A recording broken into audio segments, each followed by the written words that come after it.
For us, Christmas is not about, okay, well, you have to behave, or, you know, the elf on the shelf is going to go back to the North Pole and tell Santa that you've been misbehaving, and then you won't get your presents. Is this thing on?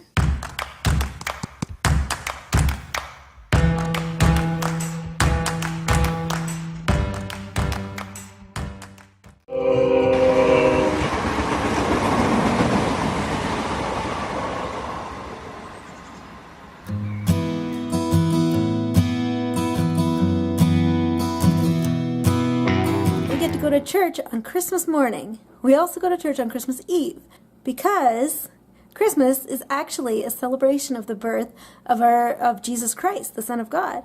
So every Christmas Eve, we go to God's house, the church. We gather with our church family, our brothers and sisters in Christ, and we celebrate Jesus' birthday. This year, we'll be at church on Christmas Eve and on Christmas morning, which I think is pretty exciting. I mean, we get to spend the whole weekend with Jesus, whose birthday it actually is, and whose birthday we're celebrating. I know sometimes it can cause a bit of, craziness and strife in households when you are planning Christmas and you are, family is coming over and all of that sort of thing.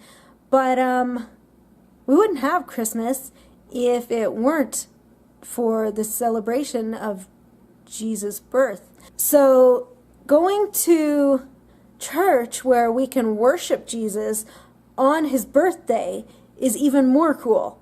I mean, it's his birthday and we actually get to go to his house and celebrate it with. It's like he's having everybody over on Sunday morning for his birthday. That's exciting. That's really cool. That's what Christmas is about. And if you're worried that you won't have enough time to sit around the Christmas tree while your kids open presents, then do what we've always done when Christmas falls on a Sunday morning. Wait until after church to open your presents. Because really, it's not our birthday, it's Jesus' birthday. It's not about us, it's about him. Here's a trick for keeping your turkey moist while you're at church on Sunday.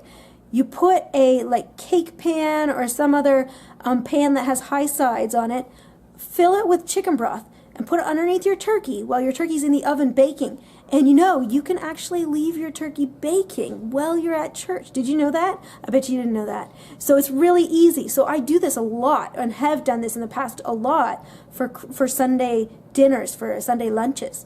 So anyway, you stick it in the oven, put the oven at 325 or something, not that hot, and put your little cake pan or whatever of chicken broth in the bottom there. That'll keep it nice and moist. And the other thing you can do is put tin foil over the top of it so the skin doesn't get dried out while you're not there. You leave it in there for 2 or 3 hours while you're at church. The turkey will actually be okay. It'll be fine. And guess what?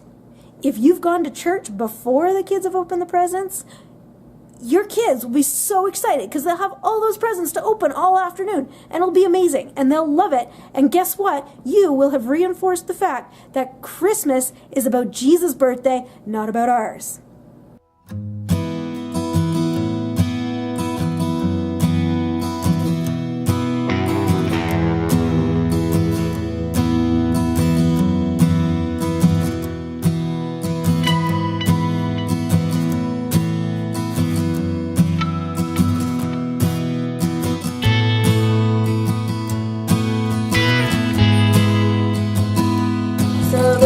Came up recently again. It's getting close to Christmas. People are starting to think about, Santa and the elf on the shelf and things like that. I wrote a blog post a couple of years back about our decision to not encourage the whole Santa myth with our kids. Jesus is the ultimate gift, and that's whose birthday we're celebrating. When we bring Santa into it, and Santa, giving everybody gifts, and, you'd better behave because if you don't behave, Santa won't give you any gifts, that totally commercializes it and makes Christmas all about me, and especially for kids, right, who are selfish to begin with.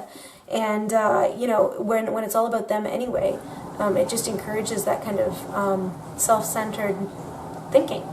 And when really we need to be thinking about the gift that was given to us through Jesus, and how we can be sharing that with others and sharing God's love with others. And so we've never done Santa Claus. Our kids have never gotten a present, not from us anyway, from Santa Claus. And the next thing that people usually say to me is, well, who gives them presents? If Santa doesn't give them presents on Christmas morning, who gives them presents? So it's kind of a silly question. We give our kids presents, and it's not based on their behavior. It's based on the fact that we have unconditional love for our kids. That is a reflection of God's unconditional love for us, and how He gave us Jesus. He gave us the gift of Jesus before we even had a clue that we needed Jesus. And that's what unconditional love is. For us, Christmas is not about, okay, well, you have to behave, or, the elf on the shelf is going to go back to the North Pole and tell Santa that you've been misbehaving, and then you won't get your presents. First of all, we all know that isn't true. I have never known one parent who's made that threat to actually withhold presents from their kids. And second of all, the elf on the shelf is not real, and Santa Claus is not real. Our concept of Santa Claus is not real. Saint Nick lived a long time ago. He lived, he died, he's probably in heaven right now. We'll probably meet him one day, which is great. Santa Claus is some figment of our imagination, and if you talk to my son Noah, he'll tell you that he's a mascot. The whole thing was artificially invented by Coke. Yeah. All Santa, and then they're acting as it's a huge holiday. Like Santa as a whole, just Santa. In school, we're taught about Santa. We're taught about all the world's different versions of Santa. And that's what we've taken and run with. But it's all a lie. Which brings me to my next point. I have a real problem with lying to children. Children should be raised knowing that parents and adults, but parents specifically, are people that can be trusted. When they say something, it's true to the best of their knowledge, that they're telling you what they know to be true, what is reality.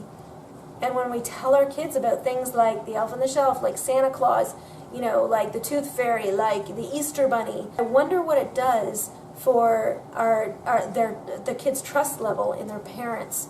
If I'm telling them things that are false, if I'm leading them to believe in something like Santa Claus that doesn't exist, what does that say for what I've taught them about God all along? But if they can't take my word for what I say about somebody like Santa Claus, why would they take me at my word when I teach them about God? And so, to that end, we don't lie to our kids. We talk about how we want them to have the spirit of Christmas in them, and how they need to experience the magic and the joy of Christmas.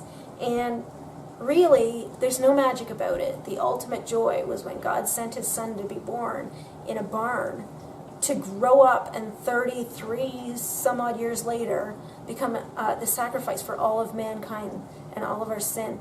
And that is the joy. And that is not magic. That is the grace that the Father has given us. And that right there is what we should be celebrating, not some made-up, imaginative kind of big fat Santa Claus that supposedly brings presents and doesn't really. So think about this. St. Nicholas loved Jesus. He did what he did. He gave to others who were in need out of his love for God.